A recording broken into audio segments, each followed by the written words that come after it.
월요일 오후에 나른한 햇살이 비치는 서울 시내의 한 카페에서는 사람들이 삼삼오오 모여 여유롭게 커피를 마시고 있었습니다. 누군가는 익숙하게 노트북을 펼쳐놓고 업무에 열중하고, 누군가는 친구와 즐겁게 수다를 떨며 평범한 오후를 보냅니다. 투명한 유리창 밖으로는 평소와 다를 바 없는 분주하면서도 평화로운 도시의 거리 풍경이 파노라마처럼 펼쳐졌습니다. 출근하는 회사원들과 바쁘게 움직이는 배달 오토바이, 그리고 신호를 기다리는 차량들까지 모든 것이 어제와 똑같았습니다. 바로 그때 경제 뉴스 섹션에는 국제통화기금이 발표한 심각한 보고서 하나가 사람들의 주목을 받지 못한 채 조용히 올라왔습니다. 보고서의 핵심 내용은 한국의 국가부채 증가 속도가 비기축 통화 국가 중에서 가장 빠르고 위험하다는 경고였습니다. 하지만 카페에 앉아 스마트폰을 넘기던 사람들 중에서 그 기사를 심각하게 들여다보는 사람은 거의 없었습니다. 국가부채라는 단어는 이미 수년째 반복되는 양치기 소년의 외침 같았기에 사람들에게 체감되는 위기감은 없었습니다. 카페에서 결제하는 커피 한 잔의 가격은 여전했고, 사람들의 표정에서 경제 위기의 그림자는 찾아볼 수 없었습니다. 마트에서 장을 볼 때도 신용카드는 아무 문제 없이 긁혔고, 결제 단말기에서는 경쾌한 승인음이 울렸습니다. 매달 꼬박꼬박 월급이 들어오는 날짜도 변함없었고, 대출 이자율도 피부로 느낄 만큼 급격하게 변하지는 않았습니다. 사회의 모든 시스템이 정상적으로 작동하고 있었기에 사람들은 뉴스 속의 경고를 먼 나라 이야기로 치부했습니다. 그 복잡한 숫자들이 나의 평온한 일상과 도대체 무슨 관계가 있는지 알 수 없었고, 굳이 알려고 하지도 않았습니다. 당장 내 눈앞에 펼쳐진 현실이 너무나도 괜찮아 보였기 때문에 위기로는 그저 소음처럼 느껴질 뿐이었습니다. 그러나 이 평온한 순간에도 누군가는 왜 같은 숫자인데 어떤 나라는 괜찮고 어떤 나라는 위험한지 질문을 던집니다. 왜 비슷한 부채 비율을 가진 나라들이 국제사회에서 전혀 다른 평가를 받는지에 대한 의문이 피어오릅니다. 그리고 하필이면 왜 국제기구는 아무 일도 없어 보이는 바로 지금 이 시점에 한국을 향해 경고장을 날린 걸까요? 대부분의 사람은 국가부채를 단순히 통장에 찍힌 마이너스 숫자 정도로만 생각하는 큰 착각을 하고 있습니다. 국내 총생산 대비 50%라는 비율이 높은지 낮은지를 다른 나라와 단순 비교하며 섣부른 안심을 하곤 합니다. 실제로 한국의 공식 국가 채무는 현재 국내 총생산 대비 50% 선을 이미 넘어서며 위험 수위에 도달했습니다. 일본의 국가 부채 비율인 260%나 미국의 120%와 비교하면 한국의 상황은 훨씬 양호해 보일 수 있습니다. 심지어 프랑스나 이탈리아 같은 유럽의 주요 선진국들보다도 낮다는 사실은 우리에게 묘한 안도감을 주기도 합니다. 그래서 많은 사람은 다른 선진국들도 빚이 많지만 경제가 잘 돌아가니 우리도 아직은 괜찮을 것이라는 막연한 믿음을 가집니다. 하지만 이러한 단순 비교에는 그 나라들이 기축통화국이라는 결정적인 전제가 빠져 있다는 치명적인 함정이 숨어 있습니다. 기축통화국이란 자국의 화폐가 전 세계 어디에서나 통용되고 국제거래의 기준이 되는 강력한 힘을 가진 나라를 말합니다. 미국의 달러나 유럽의 유로, 그리고 일본의 엔화는 전 세계 중앙은행들이 금고에 보관하는 외환 보유액의 대부분을 차지합니다. 미국은 위기가 닥치면 달러를 찍어낼 수 있고, 유럽은 유로를 발행하면 되기에 빚이 늘어도 국제시장에서 돈을 빌리기 쉽습니다. 전 세계가 이들 국가의 화폐를 신뢰하고 받아주기 때문에 국가 부채가 늘어나도 시스템이 붕괴하지 않는 안전판이 존재합니다. 반면 한국의 원화는 기축통화가 아니기에 미국처럼 돈을 무작정 찍어내면 화폐 가치가 폭락하고 경제가 파탄납니다. 원화 가치가 떨어지면 환율이 미친 듯이 치솟고 수입 물가가 감당할 수 없을 만큼 오르며 국가 신용도가 순식간에 추락합니다. 국가 신용도가 조금만 흔들려도 해외 투자자들은 냉정하게 자금을 회수해서 떠나버리기에 우리는 그들과 맷집 자체가 다릅니다. 그런데도 우리는 마치 선진국들처럼 빚을 늘려도 괜찮을 것이라는 위험한 착각 속에 빠져 현실을 직시하지 못하고 있습니다. 국제통화기금 IMF의 최근 자료는 한국의 정부 부채 비율이 현재 53.4%에서 2030년 64.3%로 급증할 것이라 전망합니다. 불과 몇 년 사이에 10.9%포인트나 증가한다는 것은 결코 가볍게 넘길 수 없는 충격적인 수치입니다. 이는 기축통화국을 제외한 전 세계 국가 중에서 부채가 가장 빠른 속도로 늘어나고 있다는 것을 의미하는 적색 경보입니다. IMF가 특히 우려하는 지점은 빚은 늘어나는데 빚을 갚아야 할 한국의 생산 가능 인구는 급격히 줄어들고 있다는 사실입니다. 돈을 벌어서 세금을 낼 사람은 사라지는데 갚아야 할 나라 빚은 빛의 속도로 늘어나는 이 모순이 한국 경제의 가장 약한 고리입니다. 여기서 우리가 주목해야 할 핵심은 부채의 절대적인 비율 숫자가 아니라 감당하기 힘들 만큼 빠른 증가 속도입니다. 빚이 천천히 늘어나면 세수를 늘리거나 지출을 줄이는 등 경제 시스템이 적응하고 대응할 시간을 벌 수 있습니다. 하지만 지금처럼 급격하게 불어나면 이자 부담이 눈덩이처럼 커져 재정을 운용할 유연성이 사라지고 대응 불능 상태에 빠집니다. 뉴스 헤드라인은 자극적인 부채 비율 숫자만 보여줄 뿐 그 뒤에서 시스템이 어떻게 붕괴하고 있는지 친절하게 설명해주지 않습니다. 국가 부채가 늘어나는 과정은 정부가 쓸 돈은 많은데 거둬들인 세금이 부족할 때 채권이라는 빈 문서를 발행하면서 시작됩니다.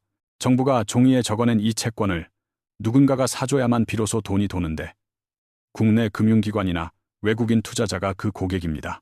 이 거래가 원활하게 돌아가기 위한 단 하나의 필수 조건은 바로 이 나라가 빚을 갚을 능력이 있다는 무한한 신뢰입니다. 국가의 신뢰는 경제 성장률과 재정 건전성, 그리고 정치적 안정과 통화 가치라는 네 가지 기둥으로 지탱됩니다. 이 중 하나라도 흔들려 신뢰에 금이 가면 채권을 사려는 사람은 사라지고 정부는 더 높은 이자를 줘야만 돈을 빌릴 수 있습니다. 금리가 올라 정부가 갚아야 할 이자가 눈덩이처럼 불어나면 결국 복지나 인프라에 써야 할 소중한 예산이 이자 갚는 데 탕진됩니다. 이 거대한 국가적 메커니즘은 우리가 일상에서 겪는 개인의 신용대출 원리와 소름 끼치도록 똑같습니다. 소득이 안정적인 고신용자는 낮은 금리로 돈을 빌리지만 빚이 많은 저신용자는 살인적인 고금리를 감당해야 하는 것과 같습니다. 국가도 마찬가지로 빚이 많고 갚을 능력이 의심받으면 국제금융시장에서 저신용자 취급을 받으며 비싼 이자를 물게 됩니다. 한국은 최근 복지 확충과 경기 부양이라는 명목하에 현금성 지원 정책을 대폭 늘리며 재정 지출의 고삐를 풀었습니다. 기획재정부의 계획에 따르면 정부가 쓰는 돈의 규모는 매년 평균 5.5% 이상씩 꾸준히 늘어날 전망입니다.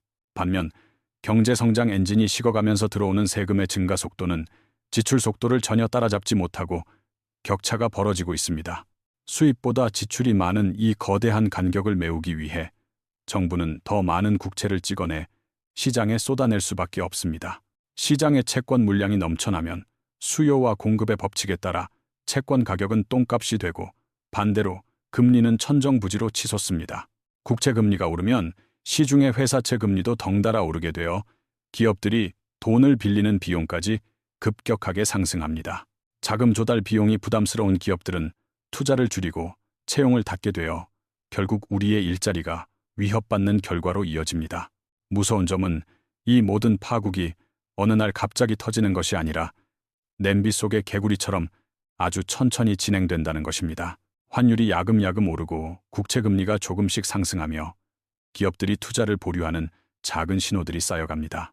하지만 사람들은 이 각각의 사건을 별개의 뉴스로만 볼 뿐 이것이 국가 부채라는 하나의 거대한 뿌리에서 나왔음을 깨닫지 못합니다.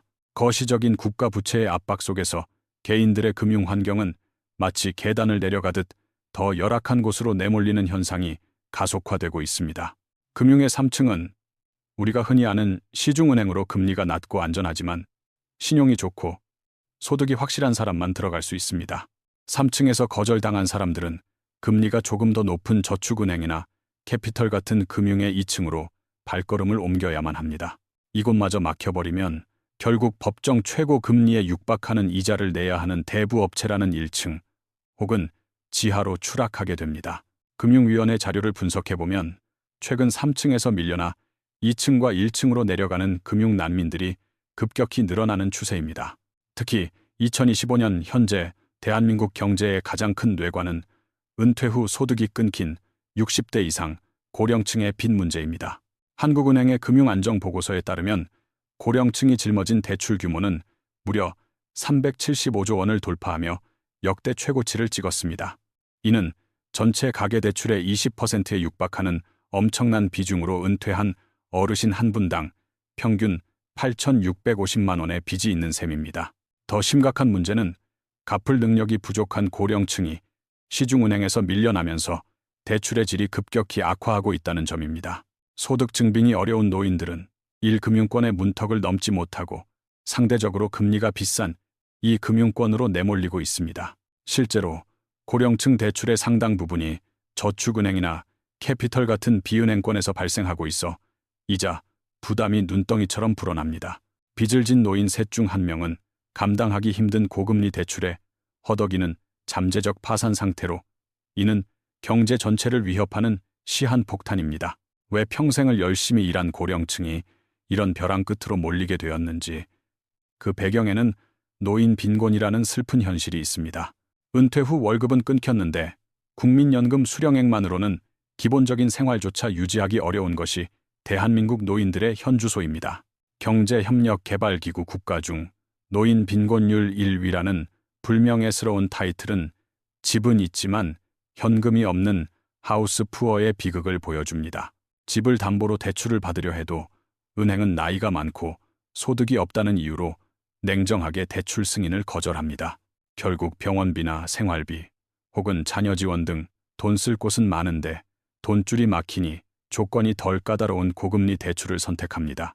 선택의 여지가 없어 울며 겨자 먹기로 빌린 돈은 높은 이자가 되어 돌아오고 이는 노후의 삶을 더욱 피폐하게 만듭니다.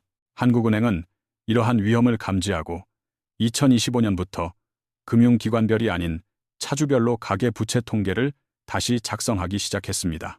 차주별 통계란 한 개인이 여러 금융기관에서 돈을 얼마나 빌렸는지를 모두 합산하여 그 사람의 진짜 부실 위험을 추적하는 방식입니다. 한국은행이 개인별 대출 정보를 낱낱이 파헤치는 이유는 겉으로는 멀쩡해 보이지만 속은 여러 빚으로 찾아 터진 다중채무자를 찾아내기 위해서입니다. 한 곳에서만 보면 건전한 대출자처럼 보이지만 금융권 전체를 합쳐서 보면 언제 무너져도 이상하지 않은 위험군을 조기에 포착하려는 것입니다. 여기에 더해 공식적인 가계부채 통계에는 잡히지 않지만 대한민국 경제를 떠받치고 있는 거대한 유령 부채가 바로 전세보증금입니다. 한국 특유의 전세제도는 개인 간의 사적 거래라는 이유로 국제결제은행 같은 국제기구의 부채 통계에서 그동안 제외되어 왔습니다. 하지만 한국은행의 2025년 추산에 따르면 기존 대출과 중복되지 않는 순수 전세보증금 부채만 무려 756조 원에 달합니다. 공식 가계부채에 이 실질적인 보증금 부채를 합산하면 대한민국 가계가 짊어진 빚의 총 규모는 2,600조 원이라는 천문학적인 숫자에 육박합니다. 집주인이 받은 전세금은 언젠가 세입자에게 돌려줘야 할 빚이지만 대부분 다른 곳에 투자되거나 대출 상환에 쓰여 사라집니다. 통계라는 장부에는 기록되지 않지만 만약 집값이 떨어져 집주인이 돈을 못 돌려주면 경제 전체가 마비되는 시한폭탄과 같습니다. 이러한 빚의 압박 속에서 사람들은 살기 위해 금융의 계단을 한 칸씩 내려가며 더 깊은 수렁으로 빠져들고 있습니다.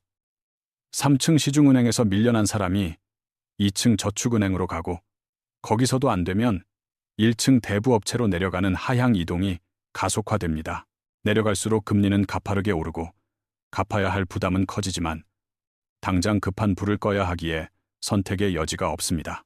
정부는 이러한 금융소외 현상을 막기 위해 2026년부터 우체국에서 시중은행 대출 업무를 대행하도록 할 예정입니다.